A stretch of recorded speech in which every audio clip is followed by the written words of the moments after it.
Well, Merry Christmas. Indeed, it's getting there. Yes, Merry Christmas, and welcome back to Theology Thursday.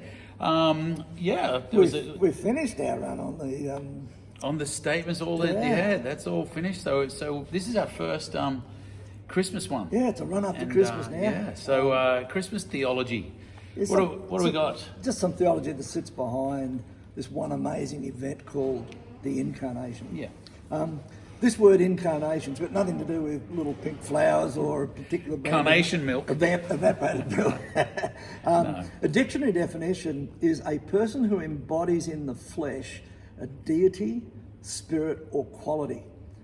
So it is giving body or life to a concept of a spiritual being or deity. Sure.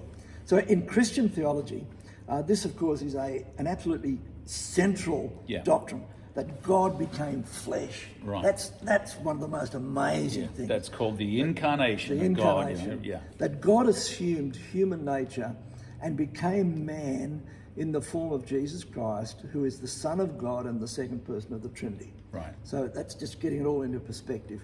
So Christian doctrine insists that Christ was truly God and truly man. So one of his titles is... So not 50-50. Not 50-50. It's not like the Force totally. from Star Wars, half light, half dark. No, he's completely God and completely man, which is called the divine paradox. And so one of his titles is Emmanuel, with God with us. Right. But the Incarnation, the virgin conception and birth of Jesus in Bethlehem, does not mark the beginning of the Son of God. No. As some people think, that's when God was born. The eternal... He's been there before. Yeah. Even Jesus himself was around in the Old Testament and before. God existed Eternal. in three persons, so the Father, Son, Holy Spirit, right. The Trinity. And the Incarnation marks the moment when the eternal Son took on human form, not his beginning. Well, you see it right back there in Genesis chapter 1, verse 1. And 2, where it says, in the beginning, God, so God the Father, was, created the heavens, the earth, and the Spirit of God was hovering over the waters. So there's the Spirit, number 2. And then it says, and then God said, let there be light. And the word of God was spoken. And that's where Jesus came in, right back in the beginning. So the Incarnation's when Jesus physically entered into our world to become one of us. It marks not his beginning, but his coming to earth as a human being. Right. So there were times in the Old Testament where the Son of God actually appeared in human form. We call these Christophanies. Yeah. Theophanies is another word, but we'll focus on Christophanies, which is a Christophany, which we'll explain in a moment. And occasions where he wrestled, for example, with Jacob, he appeared to Abraham, Lot, Hagar, Gideon, and of course as the fourth man in the fire with Shadrach and his company. Now often though, Dave, they're referred to as the angel of the Lord. Yeah.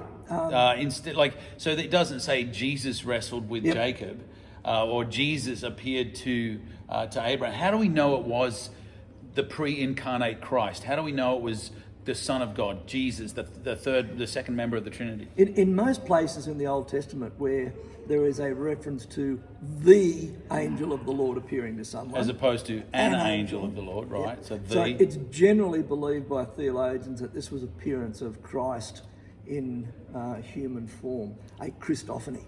Right. And this word Christophany is a combination of two words, Christos, which is Christ, and phanein, which is the verb to appear. So it's Christ appearing. We also call this a theophany, God appearing in human form. And there are other little telltale signs throughout. For example, there's this story where an angel appears and they bow down and the angel says, "Don't worship us. We're just angels. Don't worship us." But when the angel of the Lord and Abraham bows down and worships, the angel doesn't say, "Don't worship us," like they're supposed to. So it wasn't an angel. No. It must have been God himself. Who's the only one word. And they recognise we just translate it as the angel of the Lord or the messenger of God. Right? But a Christophany was only a very temporary thing. It was a temporary appearance of the second person of the Trinity, the Son of God. Right. And in these appearances, he never stayed. He never lived with us. He never became man. Just took on that appearance for a brief moment and a brief purpose. And that's what makes the Incarnation so unique, so amazing. In the Incarnation, he actually became one of us. He became human. He was born like any other, and he lived and fully experienced human life. He faced temptation, experienced human emotions, he experienced pain and hunger and thirst. He experienced sadness and joy. He became man completely. He was like man in every way. Whereas, like you said, the Christophanies, that is those times in the Old Testament where Jesus would appear and be called the angel of the Lord, even though he's not an angel, he was really bringing a message, and then he'd disappear. This time, he didn't disappear, he stayed. He was fully man. Right. And he didn't just manifest as a man, he was fully man. And yet he retained his deity. But he chose to empty himself of all of that the deity made him. So in John chapter 1, we read that the Word, that's Jesus, became flesh, that's the Incarnation, and dwelt among us, or more correctly, made his dwelling among us. And tabernacled with us. That's the word. Right. Tabernacle. That's one for Pete. Yeah, a really important word. And we generally associate that word tabernacle with the tent that was erected by Israel in the time of Moses in the wilderness, with the holies of holies. Like the temporary temple. It was like, and then Solomon, of course, built a permanent temple. But before that, they were in that massive tent, about the size of a football field, and they'd pack it up and move and set it up again. That was called the tabernacle. The main reason for the tabernacle was essentially the same reason that it's used here in John. It was built to contain God's presence among his people. Right. And so when John uses this word tabernacled among us, he's using it really in that same context, that this person, this Jesus, this word made flesh, contained God's presence among his people. Right. So Jesus was actually the true tabernacle, bringing and inviting people into God's presence. The Old Testament tabernacle was to contain God's glory. In the past, people weren't able to look at God's glory. Even Moses only saw a portion as it passed by.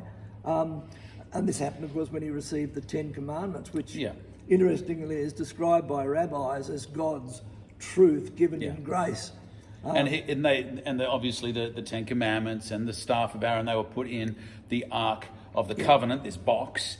Check out Raiders of the Lost Ark. You remember that? They got this box, and the tabernacle was around that. That represented the presence of God. But in John, John wrote, "We saw his glory." Right. And it's interesting then that he described the glory as being full of grace and truth. Wow. Which is what the rabbinical teaching was about the law that was given, God's grace, God's truth given in grace. Wow. So John was actually picking up on this and tabernacled among us, full of grace and truth, which is quite incredible. It is incredible. And when you think, that all of that Old Testament, foretypes were leading to this. Here comes Jesus, the walking, talking glory of God, the presence of God himself. Often people want the glory of God to appear, and they're thinking of the Old Testament cloud, but they forget that, no, the cloud was covering his glory. The cloud isn't the glory, it's covering. The cloud that came down on the mountain was hiding, was cloaking the glory and the presence of God. And his glory was grace and truth. Right. And so when we ask for the glory of God to manifest, you're not actually asking for a cloud to appear. You're asking for Jesus himself to manifest in some way his presence, his glory, his goodness, his grace, his mercy here with us.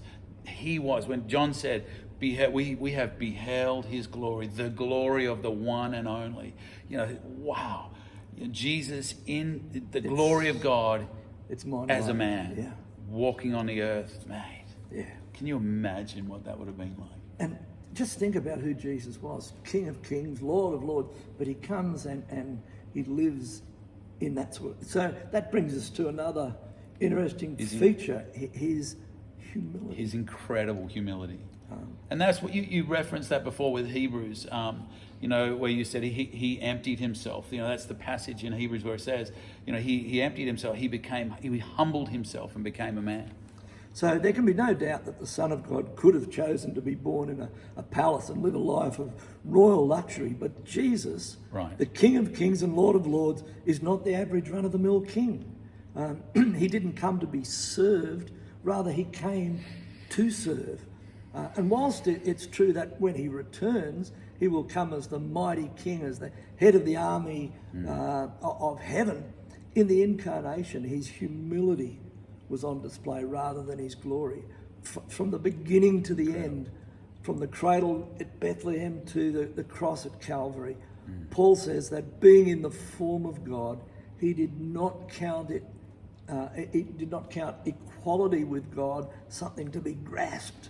But he emptied himself, taking on the form of a servant, and being in the form or the likeness, and being born in the likeness of men, and being found in that human form, he humbled himself by becoming obedient, even to the point of death on a cross. That is a staggering verse. So think about this phrase, being in the form of God.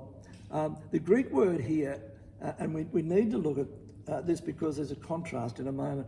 The Greek word here is morpho, morph. And it refers again to the characteristics or the qualities or the attributes of somebody. Our English words are a little bit too weak.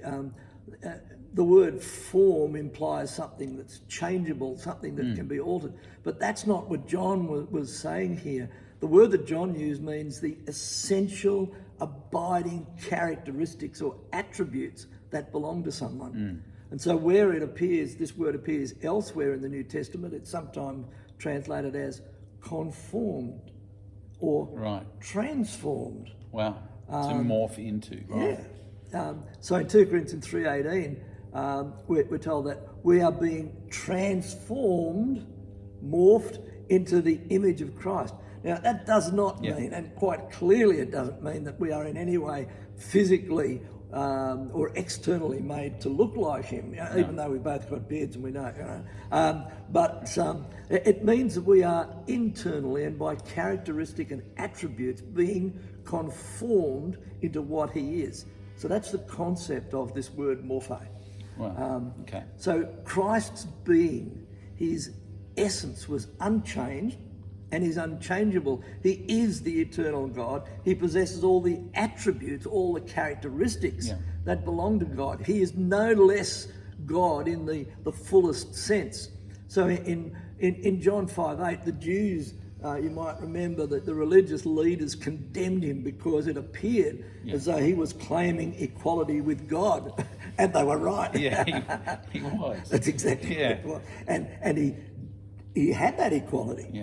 And that's what this verse is saying. So even though his essential nature is divine, and he possesses all the attributes and all the characteristics that belong to God, equality with God was not something he needed to seize. It was already his. It was already his. He didn't need to grab it, to seize it. It was not something he needed to rip away from someone else, because it was already his by nature. He didn't need to cling onto it, to hold onto it. It was already part of his nature. You could say he was very secure in his identity. Absolutely. He did not have any identity problems or confusion at all. And so this divine nature was never able to be changed because that's who he was. He possessed equality with God, but he was willing to let go of everything that nature entitled him to be and to do. So he was still that nature, but he forfeited all of the things that entitled him. You know, legions of angels fanning him like punkawallas and bringing him grape juice if he wanted it. Put it all aside. I'm going to get down in the mud. What an incredible, what an incredible act of humility and that's amazing. He emptied himself. The Greek word kenosis here that's used means to pour out until it's all gone. So what he did was empty himself, but empty of what? He couldn't empty himself of his deity because that's who he was. That was part of his nature, his being, his essence. But he did empty himself of his glory, his divine authority. He gave up his honour. He gave up his riches. Paul wrote that he was rich, but for our sakes he became poor. It doesn't mean earthly poor necessarily, although it's true that he was, but it means that he divested himself of all of the privileges of heaven and came down and lived with the rest of the people in his family and walked the dusty streets and, absolutely. And just you lived can, as a man. you know, even if he was wealthy in our standards, that would still be poverty compared to where he came from, compared to his glory, his just, you know, heaven. He's walked away and come down into the muddy streets. No wonder the angels all wanted to turn up and have a look. Yeah. Because they've been looking at him for millions and trillions of years, and here they must have just been astonished when, you know, this. I be part of the host that goes down, and I want to see Jesus in a manger. We've been looking at him glowing for millions and trillions of years. I want to see this. What's he going to look like in a manger? Another thing he gave up, and sometimes we miss this, but he gave up the independent exercise of his own will. He said, I came not to do my will, but the will of him that sent me. He said, I will only do what the Father tells me to do. I only do what the Father says. I only do what I see the Father do. I do what pleases my Father. So in all of this, he was submitting his will. He didn't have to, but this was part of the emptying. And it's the greatest example to us. Yeah. What an example for us. This is how you live that life that is just flowing in the power and the grace and goodness of heaven, is to follow the promptings of the spirits, follow the Father's promptings. Do this, go and pray for that person, help that one, and that's what it means to live that dynamic, interactive relationship with God day to day. So Jesus had all the privileges of being God, and he chose to set those privileges aside and serve sinners according to the will of the Father. He's like a king who takes off his crown and his big expensive robe, those heavy looking expensive things, and he dresses in the rags of a slave and comes out of the palace, and he lives with the poor, he lives with the outcasts, and he tries to help them to live a better life.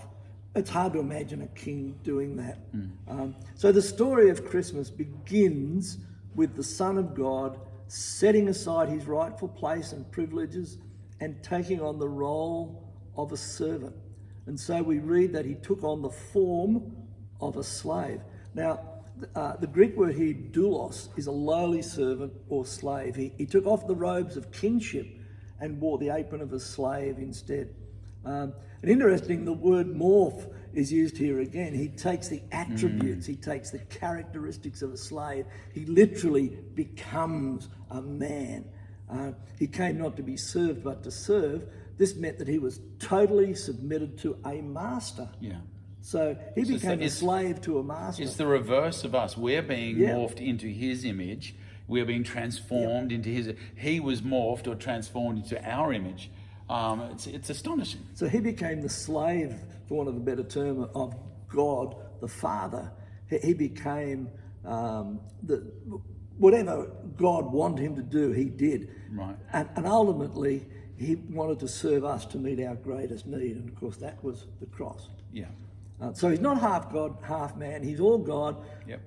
He's not just God masquerading as a man. He's fully God, fully man. He takes on our likeness, being found in the appearance of a man. Now, here is why I said we needed to use the word morph before, because being found in the appearance of a man, the Greek word here is not morphe, it's schema, which is to do with the external. It's not the same as morphe, not morph, which is about the inside, the nature or attribute, the characteristic. This word is for the exterior, the outward manifestation. He was found in fashion as a man. He was made in the likeness. He looked like a man. Not only he looked like a man. This was God coming and living with man. This was the Word made flesh. Yeah. This was Jesus coming in the Incarnation to be one of us. An amazing story. Yeah, it is, and it is a tricky concept for some people that we call it the divine paradox, where he was fully God, but he was also fully man. Yeah. He wasn't like some people said, he wasn't a real man. Like he was more of like an angelic Superman. Think about Superman coming from Krypton. He was he actually became one of us. And whereas Superman kept his powers, Jesus didn't. And this sense of, I don't want to dumb it down, which I kind of just did, sorry, to make it, to use the analogy of Superman. But in Jesus' case, he left all of his power, glory, all of that, became a real man with real weaknesses just like us. In his flesh, he could bleed, he sweated, all of those things. And yet, he was still by nature God. And he exhibited human emotion. You said that he sweated. When the Bible says he sweat great drops of blood, that's a sign of incredible stress. Yeah. So he was well and truly exhibiting all of the human traits. Christmas, this time where we celebrate the Incarnation, is such a vital time in human history. Nothing can compare with it, really. No. So, Merry Christmas once again. We're going to be doing a little more on Christmas next week. We will. So stick around, and we'll see you next week. Meanwhile, in between is church, of course. So we'll see you on Sunday morning if you're part of New Life. Otherwise, have a great time in your church, wherever you might be on the planet. God bless you. Bless you.